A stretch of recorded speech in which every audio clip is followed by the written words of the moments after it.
पहले भी हमने देखा है कि जितने भी हमारे साथी दोस्त हैं उनकी एजुकेशन पे ये एक फैक्ट है कि बहुत ज़्यादा वो पीछे रह गए हैं। एक होता है दीवार पे लिखा हुआ जो सबको नज़र आता है, और एक दीवार के पीछे क्या हो रहा है वो असल साफ़ी वो है जो पीछे उसको देख सके कि दीवार के पीछे हो क्या रहा है। तो अगर म्यार बरकरार रखा जाए तो जो प्रिंट मीडिया है ये कभी ख़त्म नहीं होगा। जो इलेक्ट्रॉनिक मीडिया है इसका बुनियादी तौर पे वजूद जो होता है वो इश्तिहारात की वजह से कायम रहता है। इंडस्ट्रीज़ होंगी, इश्तिहारात मिलेंगे तो ही जो है इलेक्ट्रॉनिक मीडिया सर्वाइव कर सकेगा। कॉल देने के बाद वही जो टेंडर नोटिस था उसको फिर चंद सियासी जमातों ने क्रेडिट लेने के लिए कि ये हमने करवाया। तो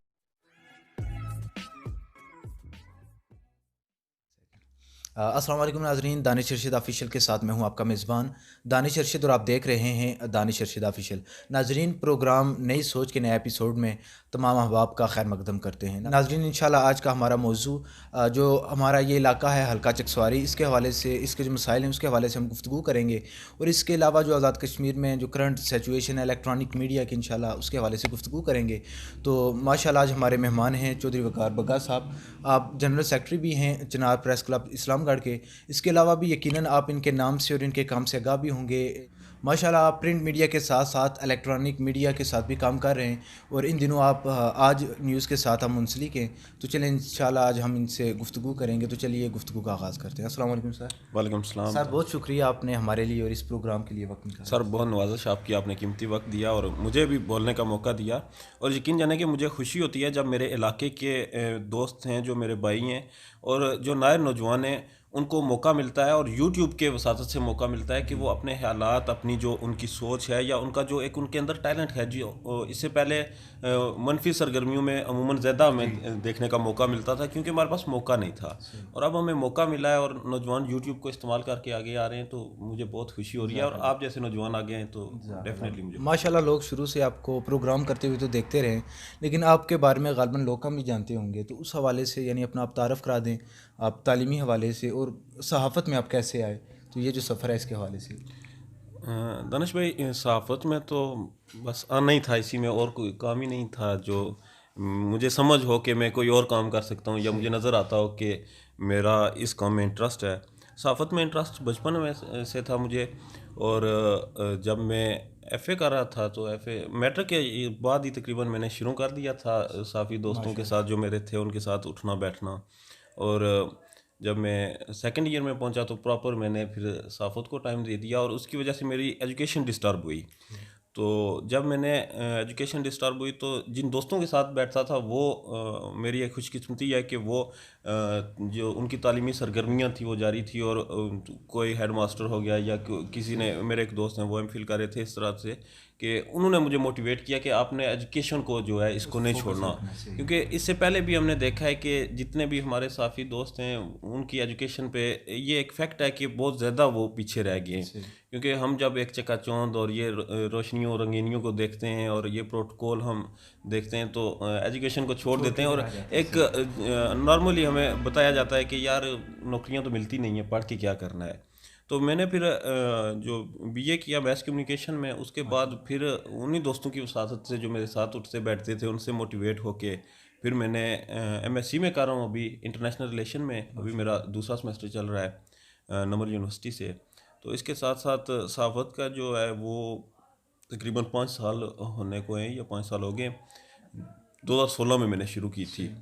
तो यह है कि ये भी सफ़र जारी है, रेडियो पे किया, टीवी पे भी किया, अखबारात में भी लिखा। तो अभी भी सीख रहे हैं कुछ ना कुछ। 5 साल एक मुख्तसर अरसा है, मगर इसमें यह है कि अभी सीखने को तो ज़िंदगी बाकी है। सही, जज़ाकल्लाह। अच्छा ये बता दें कि सहाफ़त का वजूद माशरे में क्यों ज़रूरी है। सहाफ़त का वजूद तो दानिश भाई ज़रूरी है और ये हमें सबको पता है क्योंकि साफ़ी जो एक इसको माशरे की आँख कहा जाता है। जी क्योंकि ये जब तक कुछ लिखेगा नहीं तो आपको पता नहीं चलेगा। ठीक है, अभी जिस तरह से अभी आप भी जो कर रहे हैं, आप यूट्यूब पे कर रहे हैं, आप ऑफिशियली किसी इदारे के साथ वाबस्ता नहीं है, मगर आप भी साफ़ी हैं। साफ़ी का मकसद होता है कि वो जो दीवार के पीछे क्या चल रहा है वो देख सके। ठीक है, एक दीवार पे हामिद मीर की, कल मैं वो एक किताब पढ़ रहा था, उसमें उन्होंने लिखा है कि एक होता है दीवार पे लिखा हुआ जो सबको नज़र आता है, और एक दीवार के पीछे क्या हो रहा है वो असल साफ़ी वो है जो पीछे उसको देख सके कि दीवार के पीछे हो क्या रहा है। तो अब फेसबुक आ गया, इस पे भी लोगों को वो है अपना इज़हार करने का एक ज़रिया उनको मिल गया है, तो थोड़ा सा इजी हो गया। बहरहाल अगर आपके पास बाकायदा साफ़ी हैं आप, और आपकी तरबियत हुई है किसी अदारे से, किसी शख्सियत के साथ आप उठे बैठे हैं, तो आपको कम अज़ कम ये पता होगा कि क्या चीज़ आपने बतानी है और क्या नहीं, किस किस किस तरीके अंदाज से में बतानी बतानी है। है, सही। क्योंकि ख़बर देने का अंदाज़ सबसे बड़ा मैटर करता है। तो क्या हो रहा है माशरे में और किस तरह से हो रहा है, और इसको किस तरह से आगे, इसके फ्यूचर क्या है, इसके जो है वो असरअंदाज किस तरह से होगा, ये सब एक साफ़ी के लिए बताने के लिए ज़रूरी है उसके लिए। तो साफ़ा तो ज़रूरी है, ये होनी चाहिए, और यह है कि इसके साफ़ी को चाहिए कि उसको ख्याल रखना चाहिए। ये मैं नहीं कह रहा कि सेंसरशिप या जो भी ये करते हैं इनके मैं टोटली एंगेस्ट हूँ, मगर साफ़ी को ये कम अज़ कम पता होना चाहिए कि मैं क्या ख़बर दे रहा हूँ, क्यों दे रहा हूँ, और इसका असर क्या होगा। ये नहीं है कि ऐसे बस अपनी एक वो ख़बर शेयर करने के लिए। आपने भी देखा होगा कि बेशुमार पोस्टें फेसबुक पे लगती हैं या आगे पीछे ट्विटर पे ट्वीट्स होते हैं कि सिर्फ वो रीट्वीट होने के लिए या पोस्टें शेयर होने के लिए लोग कर देते हैं, जिनका मनफी असर होता है और होता भी नहीं है, बस माशरे में एक उसकी नेगेटिविटी बढ़ती है। इसके साथ ही आपने देखा होगा अखबारात में कुछ ऐसी ख़बरें होती हैं जो नहीं लगनी नहीं चाहिए, ठीक है, उनका एक वजूद ही नहीं होता, मगर वो लगा दी जाती हैं क्योंकि उनमें मिर्च मसाला थोड़ा सा होता है, किसी की इज़्ज़त उछाल दी जाती है। तो इसलिए मैं कह रहा हूँ कि साफ़ी जो है उसकी तरबियत होनी चाहिए, और इसका वजूद ज़रूरी है तरबियत के साथ। सही, बहुत शुक्रिया। अच्छा, ये बता दें कि क्या एक साफ़ी को गैर जानिबदार होना चाहिए, और क्या जो इस माशरे के जो साफ़ी हैं वो गैर जानिबदार हैं? साफ़ी को गैर जानबदार होना चाहिए, और हैं भी, मगर चंद एक हैं जो जिनकी एफिलेशन है कि किसी सियासी जमात से, किसी ग्रुप से। मगर मैं चाह रहा हूँ कि जो बेसिक जो है कि आपका होना चाहिए, अगर आपका नज़रिया है वो आपकी ज़ात है, मगर आपकी ज़ात को और आपके प्रोफेशन को अलग अलग होना चाहिए, ठीक है। एक साफ़िया उसकी ज़ात और जो उसका प्रोफेशन है उसको अलग अलग होना चाहिए, क्योंकि हमारी ज़ाती ज़िंदगी में क्या चल रहा है, जिस तरह से आपके घरों में मामलात होते हैं, आपकी फैमिलीज इश्यूज़ होते हैं, आपकी टेंशन्स होती हैं, इसी तरह से आपकी राय होती है ज़ाती तौर पे, ये सब आपको अलग रख के अगर आप देखें कि एक साफ़िया उसकी टेंशन्स कोई चल रही हैं, तो वो ख़बर पे तो गुस्सा नहीं निकालेगा ना, वो एक जो उसने ओपिनियन बिल्ड करना है, वो लिखना है, उसका गैर जानबदार होना बहुत ज़रूरी है। और ये तारीख लिखी जाती है इस पे, अगर आप अपनी राय उसमें डालते हैं तो बेशुमार मौरख डालते हैं, और तारीख ने कभी उनको माफ़ नहीं किया। आप 2-4 साल, 6 साल, 10 साल, मैं कह रहा हूँ 100 साल भी अगर आप चल जाते हैं ना, उसके बाद आप एक्सपोज हो जाते हैं एक दिन। और जो अपनी राय को अंदर डालता है और अपनी ज़ाती ख्वाहिशात को किसी चीज़ में लिख के बोलता है या लिखता है, तो तारीख उसको माफ़ नहीं करती। सही है। अच्छा, ये बता दें कि आज के इस दौर में इलेक्ट्रॉनिक मीडिया का भी दौर है ये, तो प्रिंट मीडिया कुछ पीछे ही हट रहा है, तो लगता है आगे आपको कि साफ जो अपना प्रिंट मीडिया है इसकी ज़रूरत अभी बाकी है या इसे होना चाहिए, और इसका मुस्तकबिल क्या देखते हैं आप? प्रिंट मीडिया का जो मुस्तकबिल है ये ख़त्म नहीं हो सकता, ये एक फैक्ट है। और वैसे तो अगर देखा जाए कोई भी मीडिया है उसकी उम्र 20 साल होती है। जी। 2000 से लेकर 2020 तक इलेक्ट्रॉनिक मीडिया था, उसके बाद यूट्यूब आ गया। 2020 से लेकर 2040 तक आप देख लेंगे कि ये यूट्यूब, फेसबुक, ये सोशल मीडिया, ये जिसको हम उसकी मीडिया की कैटेगरी में नहीं रखते, मगर इसके साथ नाम इस्तेमाल होता है, ये 2040 तक ये ख़त्म हो जाएगा। मगर जो अखबारात हैं ये देखें आप, ये पाकिस्तान बनने से बहुत पहले, ये 18 सन में उस वक्त भी शुरू हुई थी, छप रही थी, हाथों से लिखने का भी एक दौर रहा है, और अखबारात आज भी चल रहे हैं। आप देखेंगे उर्दू अखबारात, इसमें एक फैक्ट है कि आप जिस तरह से देख लें लोकल अखबारात आ गए हैं, बहुत अच्छा है कि लोकल लोगों को उसकी मालूमात मिल जाती है, मगर यह है कि इन अखबारात की वजह से मीडिया में थोड़ा सा उसका यह फ़र्क पड़ा है कि पहले वो क्रेडिबल लोग थे जो इसको कर सकते थे, सहाफ़त को चला सकते थे, वो अब उनको थोड़ा सा है कि अब लोकल अखबारात की वजह से लोग ज़्यादा हो गए हैं, और ख़बरों की अहमियत ख़त्म हो गई है। पहले एक कॉलम ख़बर लगती थी तो उसका बड़ा प्रेशर था, आज सुपर लीड और लीड लग जाती है तो उसका कोई पूछता नहीं है उसको। आज देखें डॉन न्यूज़ को देख रहे हैं और लोग उनको ले रहे हैं। एक फैक्ट ये भी है कि हम जिस माशरे में रहते हैं यहाँ पे कीमत जो किसी भी चीज़ की है वो मैटर करती है।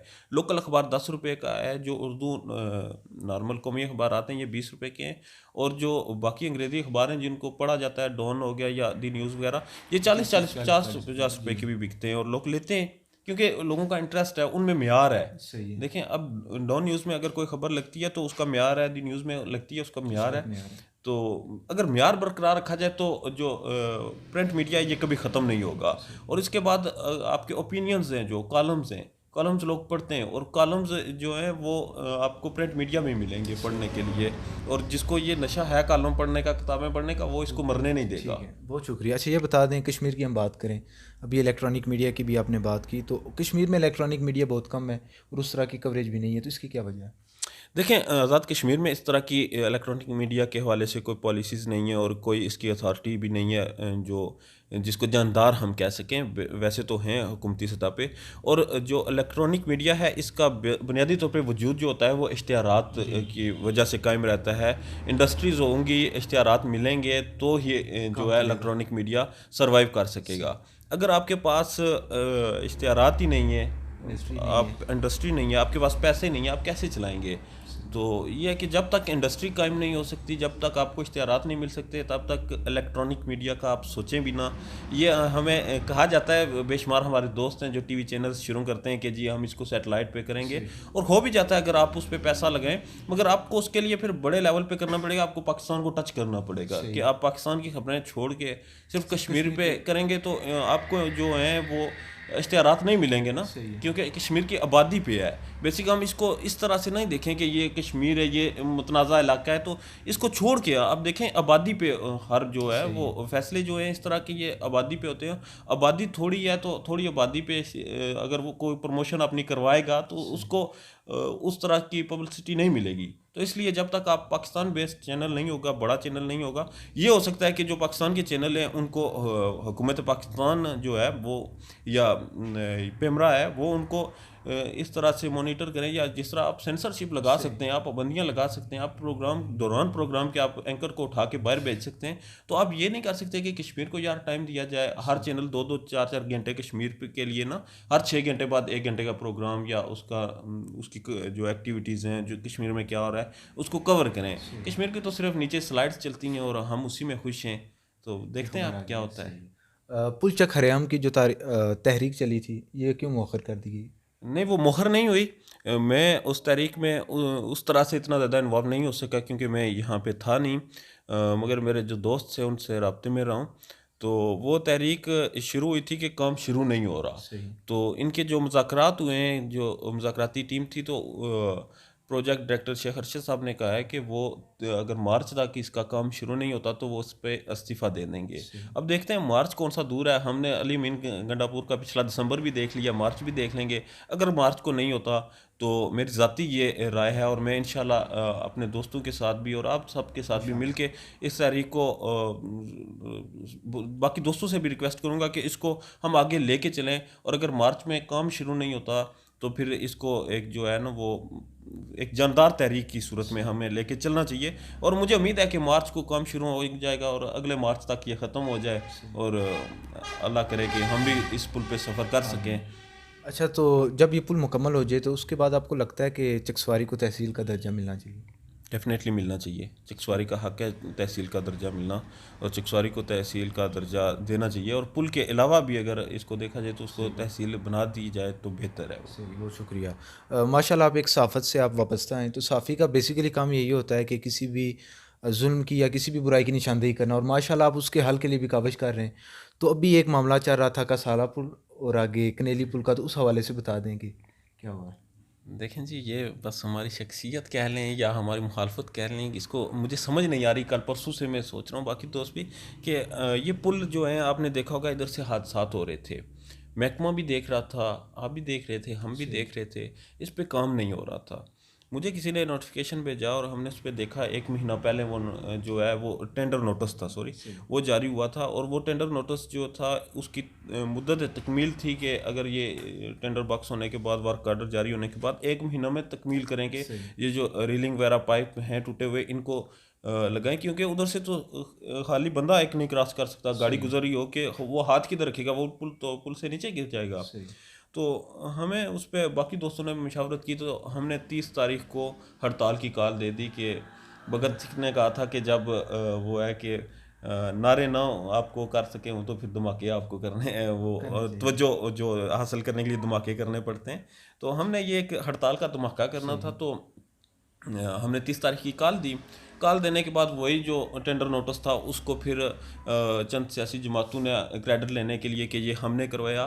तो मुझे भी जहन में था कि शायद किसी ने करवाया और हर बंदे की अपनी अप्रोच है और हर बंदे का अपना हल्का बाब है, और जो सियासी जमातें क्लेम कर रही हैं उनका हो सकता है कुछ हो, मगर जब हमारी इंतज़ामिया से मीटिंग्स हुई हैं तो किसी भी जगह पे हड़ताल की कॉल देने से पहले भी हमारी इंतज़ामिया से मुलाकातें थी, और जब बाज़ाब्ता तौर पे हमारी मीटिंग्स हुई तो उसमें किसी भी जगह किसी भी सियासी जमात का ये ऑन द रिकॉर्ड बात है कि कोई ताल्लुक नहीं है इसके पैसे मंजूर करवाने में, इसके फंड्स मंजूर करवाने में। ये बिल्कुल ऐसे ही बस वो इलेक्शन आ रहे हैं तो क्रेडिट लेने वाली बात है। यार क्रेडिट लेना है तो आपने ये जो रोड है ये डबल कैरेज हाईवे क्यों नहीं दिया? आप ये दे देते, आप इस पुल को, यार मैं कह रहा हूँ रोड को ना देते, इस पुल को डबल आपने क्यों नहीं किया? इधर कितना रश लग जाता है, आप रोज़ इधर से गुजरते हैं, आपने देखा होगा कसखाना वाले पुल से कितने हादसे हो चुके हैं, दर्जनों कीमती जानें ज़ाया हो चुकी हैं। आप अगर इस पुल को डबल नहीं करवा सके तो एक रेलिंग है जो ये 15 लाख का काम है और आप इस पे क्रेडिट लेने की कोशिश कर रहे हैं। और ये फिर, और मैं इसको ये भी नहीं कहता कि कनेली यूथ ने इसको पैसे मंजूर करवाए, पैसे उसके 1.5 महीना पहले जो है वो महकमाना हमारी जो उनसे मुलाकात हुई है उन जिम्मेदारान ने हमें बताया कि ये फंड्स हमने रखे हुए थे मगर कुछ वजह से हम नहीं कर सकते थे। तो हड़ताल का ये हुआ है जो बेसिक हड़ताल का फैक्ट मैं आपको बताता हूँ कि उसका असर क्या हुआ है। असर ये था कि पैसे मंजूर थे मगर काम शुरू नहीं हो रहा था हड़ताल के प्रेशर की वजह से। इंतज़ामिया ने ये जो काम है ये वर्क आर्डर से पहले हंगामी बुनियादों पे, आज आपने, कल हमारी उनसे मीटिंग हुई है, आज आप आते हुए आपने देखा है कि काम स्टार्ट हो गया है। तो उन्होंने हंगामी बुनियादों पे वर्क आर्डर से पहले ही टेंडर बॉक्स नहीं हुए क्योंकि वो तो 1.5 महीना से ही नहीं हो रहे थे, ठीक है, उन्होंने काम शुरू करवा दिया है। तो इंशाल्लाह ये उन्होंने हमें 5 तारीख की दी थी कि तारीख, अगर 5 तारीख तक कुछ भी वजूहत की वजह से नहीं होता तो 6 तारीख को आप हड़ताल कर दें, ठीक है। तो अल्हम्दुलिल्लाह कि हम सरखरू हुए हमारी हड़ताल की कॉल, और हमारे जो दोस्त थे उनका भी मैं शुक्रिया अदा करता हूँ जिन्होंने कैंपेन में हमारे साथ चले, फिर मुज़ाकरात में भी हमारे साथ चले, और जो इंतज़ामिया के अफसरान थे उन्होंने ज़ाती दिलचस्पी के साथ फिर हमारा जो है हमारे साथ तावन किया और हमें जो हमारी कॉल को कामयाब किया और हमें सरखरू किया। सही है। अच्छा, ये बता दें कि मौजूदा दौर में अवाम अपने मसाइल का हल कैसे तलाश कर सकती है? जिस तरह ये एक मसला था उसके लिए आपने काविश की, तो इस तरह जो दीगर मसाइल हैं उनके लिए अवाम अपना देखिए, हकीकत अगर बताऊँ तो बड़ा मजबूर होकर हमने इस पे हड़ताल की कॉल दी थी। मैं ज़ाती तौर पे इसका ख़्वाह नहीं हूँ कि आपको हड़ताल करनी चाहिए, आपको लोगों को तकलीफ़ पहुँचानी चाहिए। यार हुकूमत को मुझे पता है हमारी रियासत के फ़ंड्स बहुत थोड़े हैं, ठीक है, हमारी रियासत उस तरह की, हम तीसरी दुनिया में रह रहे हैं। हम जिस रियासत के साथ हमारा इलाक़ा है वो ख़ुद तीसरी दुनिया का मुल्क है, ठीक है। तो हमारे पास उस तरह के वसाइल नहीं है, मगर जो वसाइल हैं कम अज़ कम उन्हें यूटिलाइज़ किया जाए, उन्हें इस्तेमाल किया जाए। अवाम को सड़कों पे ना घसीटा जाए, ना लाया जाए। कभी धरने हो रहे, कभी हड़तालें हो रही हैं, इधर जलाओ गिराव हो रहा है, पुलिस और अवाम का तशद्दुद हो रहा है। मिल बांट के रहें, प्यार मोहब्बत से रहें। हमें भी कुछ, अगर हम लिखते हैं किसी पे, कोई मसले पे लिखते हैं तो हुकूमत जो ज़िम्मेदारान हैं उनको चाहिए कि उस पर नज़र करम करें, उस काम को कर दें। क्यों ये अवाम को ज़लील करने का कोई इसका जवाज़ नहीं बनता। और देखें, अगर हड़ताल से पहले वो काम नहीं हो रहा तो हड़ताल के बाद कैसे हो जाएगा? वो करते हैं तो पॉसिबिलिटी होती है तो करते हैं, तो पॉसिबिलिटी पहले बना लें। ये जो दफ्तरों में बैठे हैं हमारे दोस्त होते हैं, हम में से ही होते हैं, हमारे भाई होते हैं, तो ये आराम से इसको काम को कर दें, थोड़ी सी दिलचस्पी दिखा दें अगर, तो काम हो जाते हैं और हाँ अवाम घरों में बैठी रहे। और अगर आपने जो पूछा कि फिर अवाम कैसे करे, तो अवाम को मजबूरन फिर सड़कों पे आना पड़ता है, नारे लगाने पड़ते हैं, अपने ऊपर तशद्दुद बर्दाश्त करना पड़ता है, और अपने जो बहन भाई होते हैं जो अगर उसमें होता है तो उनको भी सेक्रीफाइस करना पड़ता है। तो हुकूमत को इसमें ना, और ज़िम्मेदारान अदारे जो हैं उनको थोड़ा सा, अगर वो जिस तरह से हम अगर निशानदाही करते हैं अखबारात के ज़रिए, टीवी के ज़रिए, टूटे फूटे अल्फाज में, उस पर अगर वो कान डाल लें तो मैं समझता हूँ कि मसाइल काफ़ी हद तक कम हो सकते हैं। बेशक जी, बहुत शुक्रिया। अच्छा, आखिर में अवाम को, बिलखसूस जो हमारे नौजवान हैं जो कि आगे हमारा मुस्तकबिल भी हैं, तो उनको इस हवाले से क्या पैगाम देना चाहिए मसाइल के हल के हवाले? आपने सहाफ़त शुरू की और मुझे खुशी हुई, यकीन करें कि आप यूट्यूब पे आए। चकसवारी के 2-3 और नौजवान हैं जिनको मैंने देखा, मेरी उनकी वीडियोस उनकी देखी, मुझे यकीन करें बहुत खुशी हुई कि ये नौजवान आए और एक मुस्बत तरीके से, और एक उनकी डायरेक्शन होती है ना कि मैं कामयाबी के लिए आपको चाहिए होता है कि आपकी राइट डायरेक्शन और राइट प्लेस, ठीक है। और जो आप मेहनत मेहनत तो एक मजदूर भी बेचारा करता है, सारा दिन वज़न उठाता है, दौड़ता है, भागता है, शाम को 500-700 रुपया लेता है। और मेहनत तो वो भी करता है जो दफ्तर में बैठा सिर्फ अपना दिमाग इस्तेमाल करता है, और वो लाखों कमा लेता है। बेसिक ये है कि आप मेहनत कहाँ कर रहे हैं और किस डायरेक्शन में कर रहे हैं और क्यों कर रहे हैं। ठीक है, आपके पास अगर 3 वजूहात हैं, आपको पता है कि मैं क्यों कर रहा हूँ ये सब कुछ, और आप मुस्तकिल मिजाजी आपके पास है, देखें आपको डीमोटिवेट करने वाले बेशुमार आएंगे। आज आप यूट्यूब चैनल शुरू कर रहे हैं, ये मोनेटाइज नहीं होगा तो आपको डीमोटिवेट करेंगे, यार तूने ये माइक लिए, ये इतना खर्चा किया, ये ट्राइपॉड वगैरह लिए, तो आगे पीछे आते जाते हो खर्चा होता है, तो छोड़ दो इसको। ठीक है, आप ये कर लो, आपको और रास्ते दिखाए जाएंगे। ठीक है, डिमोटिवेट वैसे भी आपका मजाक बनाया जाएगा, ये देखो जी कैसा काम कर रहा है। ठीक है, आपको पता है आप अपने काम से मुतमिन हैं, आप एक डायरेक्शन में चल रहे हैं, आपके दोस्त हैं जो बाकी वो चल रहे हैं। तो मुश्किल मिजाजी सबसे बड़ी चीज़ है। अगर आप मुश्किल मिजाज रहेंगे तो अल्लाह की ज़ात यकीन करें, वो मैंने आज तक अपनी जो महदूद सी उम्र गुजारी है, मैंने आज तक इसमें कोई ऐसा बंदा नहीं देखा जिसने मेहनत की हो और अल्लाह की ज़ात ने उसको उसका सिला ना दिया हो। आप मेहनत करें, अल्लाह की ज़ात आपको सिला देगी। आप मीडिया में आना चाहते हैं, मोस्ट वेलकम, आप आएँ। मैं जहाँ तक मेरा ताल्लुक़ है, मुझे कोई भी नौजवान रब्ता करता है, मैं उसको अपनी बसात से बढ़कर, मैंने कुछ ऐसे मेरे दोस्त हैं जो कभी आपसे उनसे भी मिलवाऊंगा कि मैंने अपने अदारे, जिन अदारों के साथ मैं काम करता था, मैंने खुद उन अदारों से छोड़ के उनको वहाँ पे एडजस्ट करवाया। क्योंकि अगर मैं कहीं पे चल पड़ा हूँ, मुझे अदारा मिल गया है, तो एक अच्छा अदारा है, तो अगर किसी और को वहाँ पे एडजस्ट करके मैं कहीं और हो जाऊँगा तो मुझे फ़र्क नहीं पड़ेगा, उसके लिए स्पेस बन जाएगी, कल वो अपनी जगह पे किसी और के, मतलब ऐसे चलता है ना, ये एक सर्कल है। तो अगर आप नए लोगों को आप आने नहीं देंगे तो यकीन करें कुदरत आपको भी नहीं आगे जाने देगी। अगर आपने आगे जाना है तो याद रखें कि जो आपके बाद आने वाले हैं उनके लिए रास्ता आपको छोड़ना पड़ेगा। जी सर, बहुत शुक्रिया। नाज़रीन, ये थे हमारे साथ चौधरी वक़ार बग्गा साहब, जो कि बड़ी इल्मी गुफ्तगू हमसे कर रहे थे। इंशाअल्लाह इस तरह के मज़ीद प्रोग्राम आपकी खिदमत में हम हाज़िर करते रहेंगे। दुआ में याद रखिएगा। अस्सलाम वालेकुम व रहमतुल्लाह।